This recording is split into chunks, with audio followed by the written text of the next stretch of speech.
moving on to the next one. Making Trishna second priority is not Nibbhana.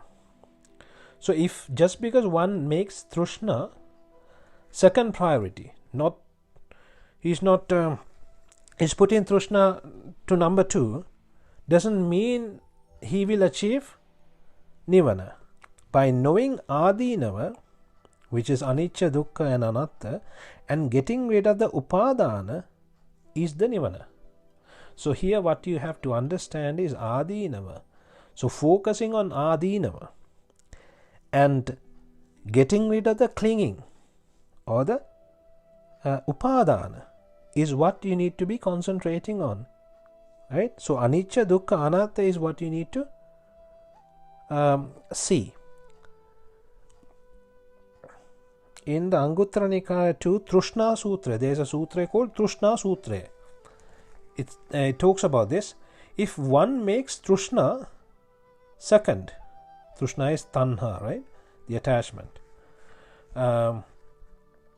If one makes Trishna second, and that doesn't mean he or she can stop the samsara cycle. So in the Trishna Sutra itself, in the 21st page, they say if one makes Trishna the second priority, they're not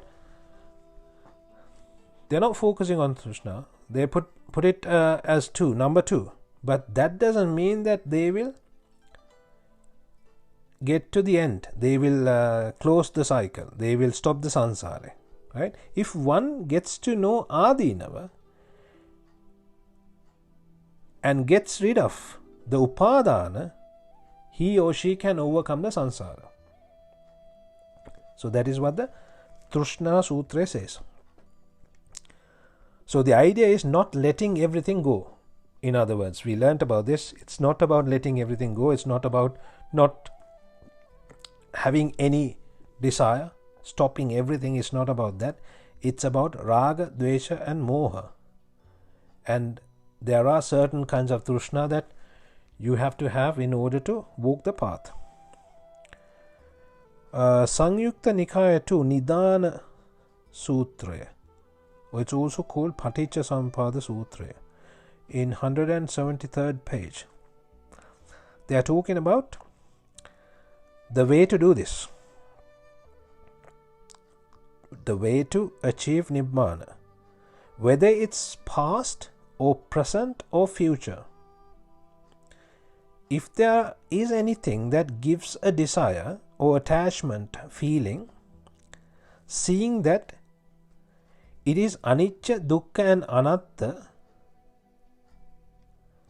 or as Roga, which is like a disease, or as Bhaya, as like something to be scared of, he will get rid of the Trishna and he will get rid of the suffering. So he will get rid of the Upadana that way. So this is what one needs to do.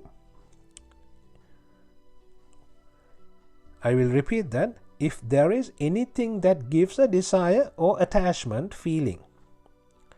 So if you feel like, oh, this is a raga coming into me, this is a raga thought, desire or attachment feeling, seeing that.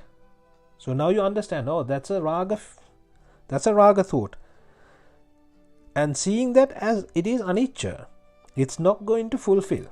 Or dukkha, therefore it's going to end up as a suffering. And therefore it's not valuable. It's not something to, put a value on. And therefore it's like a disease. This is a stupid thing to do kind of thing. And I should be scared of this.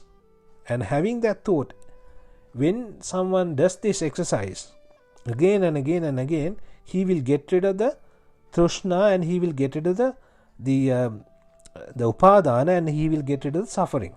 So this is the way of doing it. In the same sutra, they will say in the past, that was how they got rid of the suffering. In the present, this is how you get rid of the suffering. In the future, this is how you get rid of the suffering. So what they are saying is, whether it's this Buddha or another Buddha or a previous Buddha, it is the same preaching. So it is one way of walking the path, and this is the only way. So this is how you get to the, you need to see the raga, dvesha, moha, and you need to see when there is a raga feeling, you need to see the desire, and you need to see it through anicca, dukkha, anatta. Right?